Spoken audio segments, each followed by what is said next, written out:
This is Listen Lakeland, the show that keeps you up to date on all the things that make our city a great place to live, work, and play. Today's host is a visionary leader in urban and regional planning who has helped shape Lakeland's future for more than 25 years. She currently serves as vice chair of the board for Lakeland Vision and has been deeply involved in creating and updating the community's vision over the years.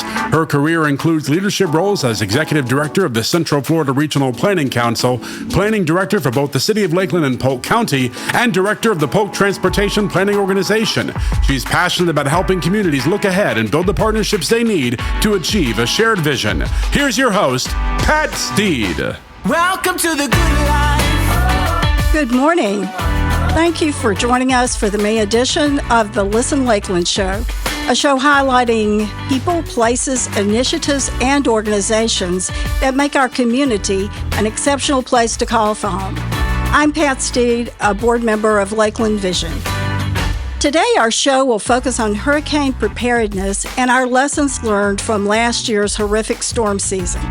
We welcome our guest today who will help us explore this topic. I'm going to begin with David Cox, who is the emergency manager at the City of Lakeland.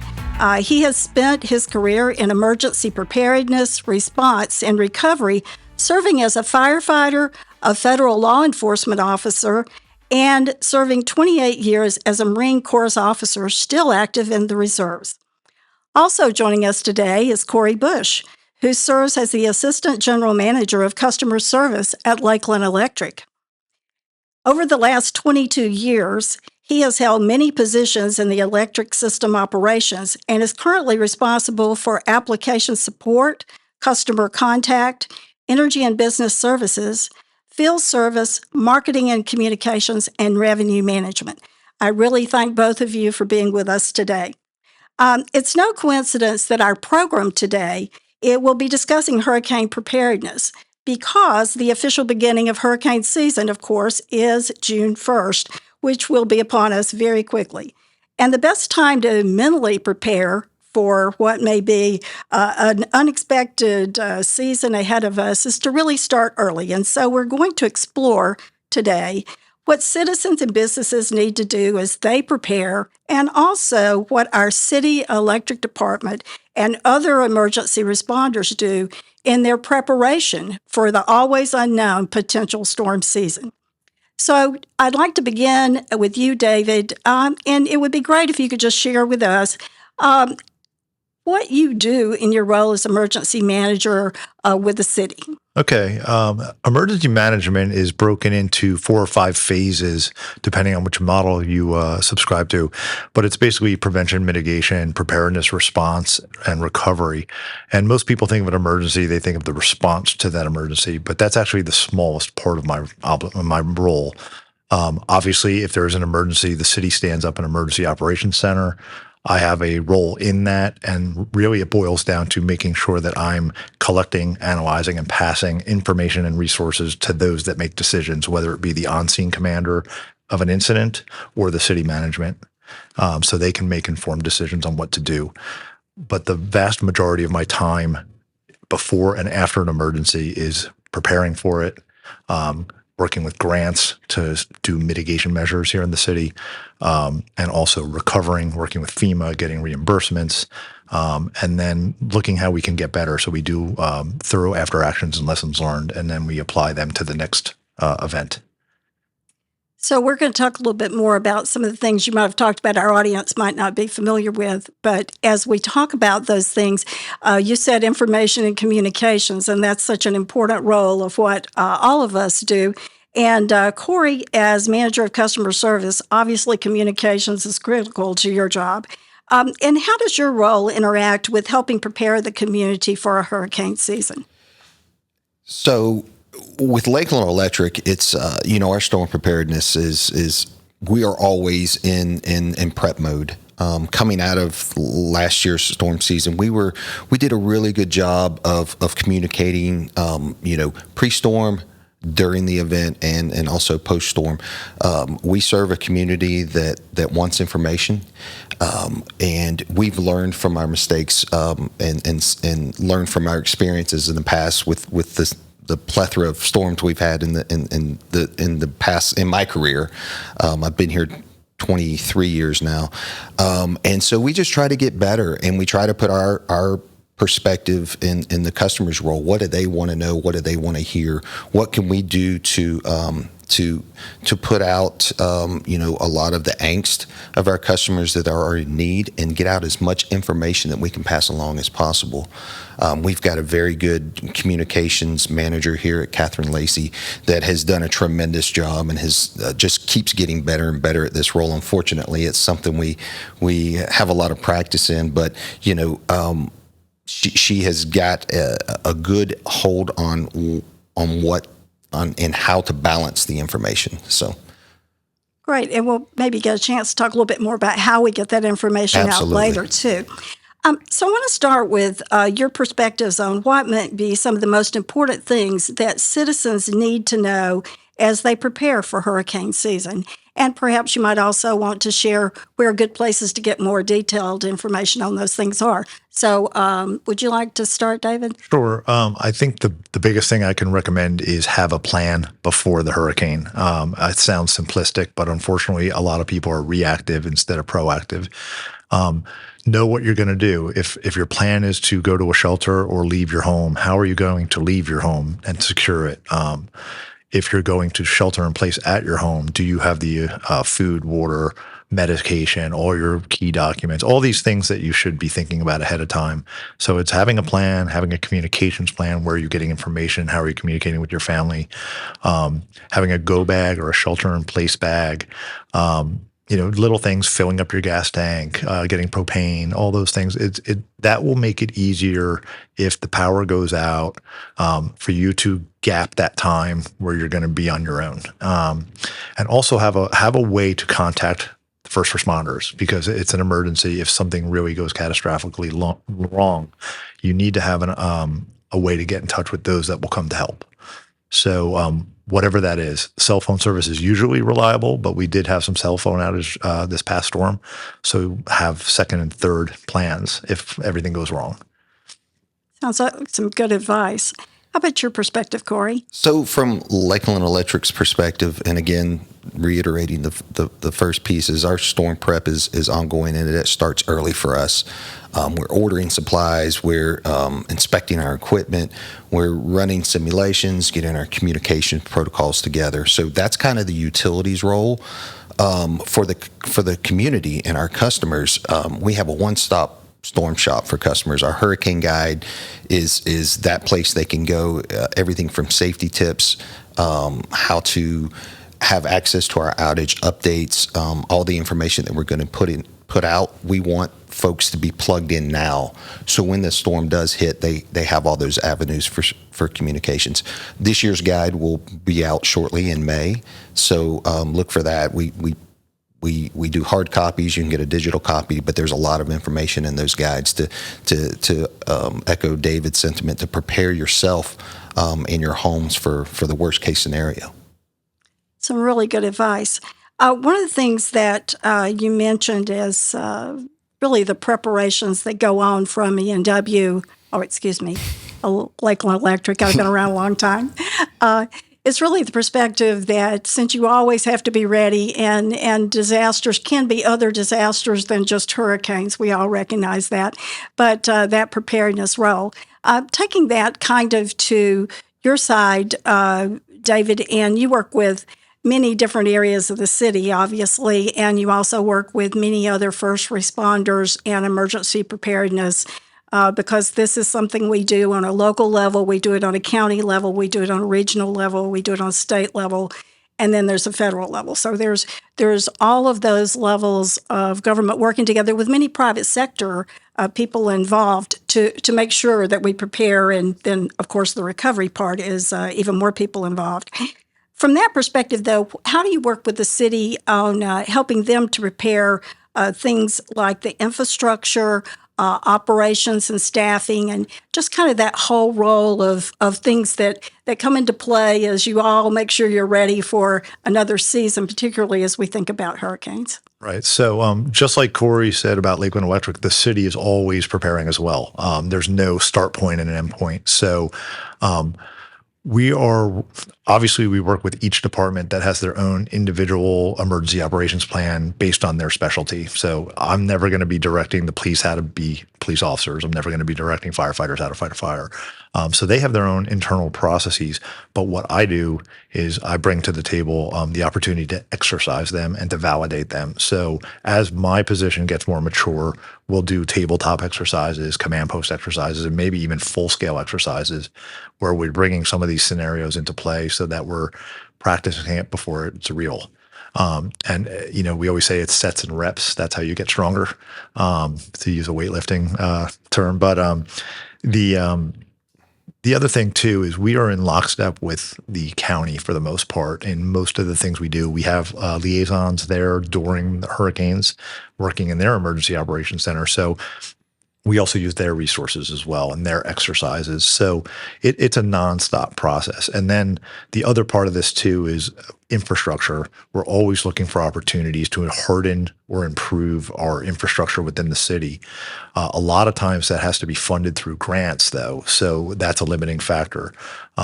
We're trying not to use our taxpayer dollars to pay for these improvements because there's a lot of federal grants out there. Unfortunately, right now, federal emergency management is very volatile as the administration's trying to determine the future of FEMA. So a lot of these grants are on hold. So right now, we're working very diligently with the county and the state to see what's available to us this year coming into this storm season. I think that's really one of the things that we all recognize, that there's times of uncertainty, and as hurricane season comes, that's one of the things we all get a little nervous about.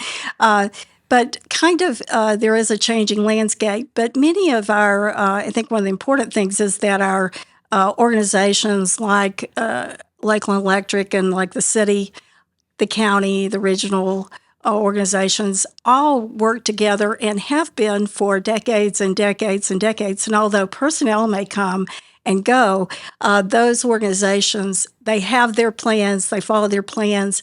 The people that are involved in emergency management have extensive training. It's not something you just drop into one day and discover, oh, I think I'll go help out. And because of that professionalism and training and years of working together, I think that's what gives us a special place in really the country as to how effectively we pretty much have organized that in the state of Florida, which, given our exposure to hurricanes, is probably a really good thing that we've done that. Thinking about that from your perspective, sometimes we think of the electric department and we think, okay, my perspective as a citizen may be flipping the switch, the lights are on or not, or I get up in the morning and I see things blinking so I know the power went out at night. But what are some of the ways that you have found in Lakeland Electric to communicate with citizens about potential outages, what's happening during outages, post-outage? Because I've really seen such a change in the last few years in that, and the citizens of Lakeland have really benefited. Could you talk a little bit about that? Absolutely. So we've made tremendous strides with the technology and the leveraging of messaging. Our day-to-day customers on blue sky days, we encourage every single one of our customers, and if you're listening to this and you haven't done it, please by all means call us and get this set up. But you can go into your account and we will text you proactive outage information. If we're planning an outage, we can text you. If you're involved in an outage, it will send you a text with an ETR, an estimated time of restoration, and then when the power is restored, it'll send that message back out. So as we're getting into just storm season period, where we see the daily thunderstorms, which impact us tremendously here, it's second nature to us. Those are fantastic tools. So if you're on your commute home and you get a text that you're out of power, well, maybe I need to pick up dinner tonight, or maybe I need to, spend some extra time here just to prepare you so you're not walking to the unknown when you get home. So there's a lot of proactive of tools that we've made great advancements in. Our outage map is another piece that's updated every 15 minutes. with the exact footprint of what is going on the system.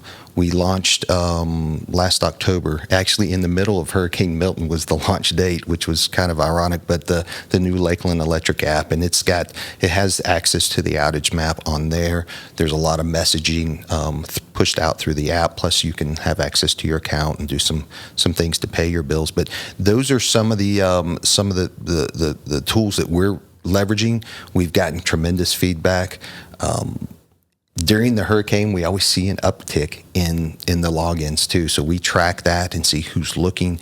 It's the easiest way for us to communicate to a mass audience of what's going on, and then we give supplementary communications based on specific areas during those times. But it's been a great tool for us. That's great. Certainly, as a Lakeland resident, I experienced the joy of discovering how much information you communicated during the storms of last season. And so I have nothing but good things to say about that technology. And I do urge anyone listening that you really follow what Korey was sharing and become aware of how to plug into their information system. Because then you will be one of the people on your block that knows what's going on. Exactly. And that's great reassurance during a storm. I want to turn a little bit to talk about as our preparations go on and explain some terms, because sometimes I've spent a career that's been involved in government, and the more years I was there, the more different programs I became involved in, and the more alphabet soup I knew. And so we are kind of notorious for throwing out initials of things we don't always know. But would you mind, David, sharing a little bit about explaining what FEMA is and kind of how it works? And because that's something people hear on the news all the time. And should we have a disaster and they need to deal with FEMA, knowing really who they are and kind of how they operate within the federal government, because they will come to us. That is the good news if we need them. But kind of, would you explain some of that? Absolutely. I'll start by saying FEMA is an excellent organization, and they are probably one of the most misunderstood organizations. So people get upset with them because they don't have knowledge of what real expectations should be. So right away, FEMA is the federal government response to any declared disaster. So when we have a hurricane that's declared and named, FEMA will open up a pot of money and the resources available to them, which means personnel and equipment, to respond to the area. Now, what that usually means is if you lose your home, for example, and you have nowhere to go, they're going to come in and help you get a hotel that they've contracted with. They'll give you vouchers to go and stay at the hotel, and they're there to get you on your feet. Now, unfortunately, a lot of people think that they're there to make them whole, which is not the case. The first line of defense for a hurricane loss is your insurance. And if I could go and add to what I said before about preparedness, I would add check your policy, check your flood zone, make sure that you are current on your flood zone because they change. And that's done by the federal government, but not by the city. And make sure you have the appropriate insurance. So flood insurance, there's two different variants. One is for your property, one is for your contents of your home. So you have to be properly insured. Unfortunately, people look to FEMA to do the job of the insurance companies, and that is not their job. They can come in and give you a set dollar value of money to help get you back on your feet, but that's mostly to make minor repairs on the house if that's all that's preventing you from living there. It's to get you clothes, and food, and like I said, they'll give you hotel vouchers. And there's other things that they can do, but they will not write you a big check for the value of your home and its contents. That's not their job. I will say FEMA has been very responsive during Milton. They were phenomenal.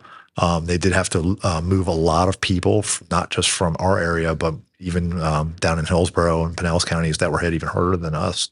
And it was very seamless. They did a very good job, and they continue to do that. And they're even working with us now as we engage with non-governmental organizations and faith-based organizations that have different pots of money and authorities. So FEMA doesn't go away. But I do think the public needs to understand that FEMA is not the big help button. They can't do it all. They have very specific authorities and very specific limitations on their financial support. So I think everybody just has to go in with realistic expectations, because otherwise you get very upset, and it's an emotional time already. And unfortunately, I think FEMA gets branded by that unfairly, because they're doing the best they can to help everybody they can. Thank you so much. That was a great explanation, because one of the things that's very challenging for citizens is to understand that usually the responsibility and authority for different agencies and governments and organizations is a pretty narrow point. So there's lots of kind of columns of people and agencies to help, but the challenge is you getting to the right one. Now, I have to say, I think that we have a number of different agencies that have really worked on helping us to work better together. And I want to kind of talk about how one of those things is really what we think of emergency operations centers. Once upon a time, everybody had their own. I go back that long. The city had their own. The county had their own. The state has their own and does, and brings in the broader part of that. But a number of years ago, there was recognition that when we bring those resources better together so we don't operate separately, that we're bringing in people into that larger emergency operations center, and that does get stood up before a storm. So at what point, let me ask you this first, David, and then I want to flip to Korey. What point do they actually have the emergency operations center declared officially up and running? How long before a storm or a major event that they know ahead of time, would you say? There's no hard set rule. It's a dialogue between myself as the emergency manager and then the city manager. Ultimately, we don't have a standing emergency operations center here in Lakeland. We do an ad hoc one right here in Lakeland Electric, actually. So we have to have enough lead time to get it set up for our department heads and our government leaders. And then we send liaisons to the Polk County Emergency Operations Center, which is a full-time building. So usually at the latest, it would be when the city declares the disaster. That would be the latest, but we're probably already starting the process much earlier than that based on forecasts. We know it's coming. Most storms, we know they're going to come. We might not know their severity, but we'll go based on the forecast, because we don't want to be worrying about setting up when we should be already acting. I think that what you mentioned is that you have operations here where you're coordinating, but you're also a part of the county wide emergency center that is really bringing in information from all over. And it's so important from our perspective here in Lakeland, because obviously the Lakeland Electric service area is larger than the city footprint itself. And that coordination, I've been involved in both the county and the city in my career. And that through the years, we've just made vast improvements in that, which has made the Lakeland Electric much easier to operate in the world. So can you tell us from your perspective when those preparations start going, what is it that Lakeland Electric may be doing as we get near a storm and participating in that process? Sure. So there's a couple points I do want to echo there. As David and the rest of the city are preparing, we're right in parallel with them, watching the track of the storm. A couple things are happening. We now have a DOC, and the city as a whole has an EOC. So the emergency operations centers, and then each department has a department operations center. So we're standing all those resources up. Again, the testing and a lot of the preparation that we're doing, we're just putting into action. At a larger level, and part of the reason we were so successful with Hurricane Milton, just for reference, was we had roughly the same amount of power outages we had with Hurricane Irma. Hurricane Irma was about a 12-day recovery. We've cut that down to where Hurricane Milton was 7 days. And part of that is because we are so prepared at a state and then a regional level. We work with the FEMA, which is the Florida Municipal Electric Association, and the resources that all of our customers see come in from out of state and in different parts of the country are because of that mutual aid network that we have with other municipalities. So we respond to them when they are in need. We send linemen and line crews and whatever resources we can to help those communities in need, but we also call on them. Last year was our largest response, partly because the gravity of the devastation from Hurricane Milton, but also partly because we started ramping up early. And that really cut down on our restoration time. We were probably definitely one of the fastest recovered in the state because of that preparation. We had crews arriving Monday and Tuesday, and the storm didn't hit till Wednesday. But part of that ramp up process and that pre-staging that we do is relationships with other utilities. So when we need those resources, we can get them. Probably the other point I want to make with that is that when the resources from the state and the resources from the county, that when we need them, they're there for us. We needed 50 cots because we had crews coming in at 10 o'clock at night. We made a call to the county EOC, and they were delivered. At 8 o'clock, short notice. The governor does a tremendous job and has done a tremendous job with our, emergency processes. So a lot of the things that we needed 10 years ago, they're second nature now, from fuel to making sure we have enough resources to clothe and feed and house all our resources when they're coming in from out of town. The governor has made it clear that he wants that to be an easy process for us, and has really helped us in a lot of ways in that. So that's another reason for the improvement. And from my observation, and having been around for a long time, I've seen so much improvement in that. And I think what you just said was so true, even though I certainly felt like the impacts of last storm season were worse than when Irma came through for us.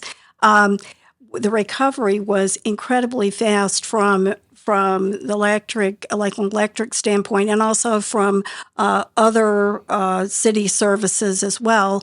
And I was just thinking back to last season as we were getting ready for this program. I've been through 7 significant hurricanes. I don't know how many tropical storms in the years that I've lived in Florida. And when I think about, and 2 of those, I was actually in the eye of the hurricane in my home, and had an office destroyed that I was responsible for setting them up, because we actually handled hurricane recovery and a company that brought people all across the country. And that was the year we had the 3 hurricanes, which you've heard of that story from 2004. If you weren't here, you hear the story. But I was really struck by this particular hurricane of Milton was absolutely the strongest one I'd ever personally felt living in Lakeland. It was something else. And with that, the responses that came quickly were appreciated, including making sure that the wastewater pump station across the street from my house was pretty quickly taken care of, and the road next to it was underwater and various things. But I was very impressed by that. So as we go forward into this new hurricane season, are there any lessons that were specifically learned from our last season that you're taking into this year's preparation? And David, I know you're newer, but I'm sure that others have shared with you some things the city is looking at doing. Yeah, we did an internal hot wash of our processes, and a lot of that doesn't apply necessarily to the citizens of the city. It's more internal to us. But I kind of touched on this already. I think the biggest takeaway going into this season is I think people were caught off guard because this was a generational storm. There were a lot of things that were new. People who weren't in floodplains got flooded. So I think the lesson learned for us is to message that you do need to look at your own coverage, because insurance really is your first protection against a hurricane. And no one likes that because you pay for insurance, and the insurance industry has been very volatile in this state. But that is their purpose, and everything else after that is limited. Like you said, it's a very narrow. Each agency has very narrow permissions and authorities and funding. So and it's a bureaucracy, so it's slow, and people need help immediately after a hurricane. So I would really just look at your own your own documentation and your own protection first, and then prepare for how you're going to respond. And the city will be there for you as best we can. It is a whole of city approach to everything we do. Well, thank you. I really appreciate that perspective because what we've all talked about today is having a plan and being prepared. And I really appreciate the fact that you've brought the information to us together that will help us get there. I would like to ask people that are listening with us today and have enjoyed our discussion with David and with Korey, if you would go to our website at Lakeland Vision. It is www.lakelandvision.org. We have a monthly survey, and we will specifically have a survey related to today's program. I said, welcome to the good life. Listen Lakeland is brought to you as a collaborative project between Lakeland Vision, the City of Lakeland, and Hall Communications, a community working together to provide an exceptional quality of life. Want to watch the show? Check out the video version at lakelandvision.org. Thank you for being with us.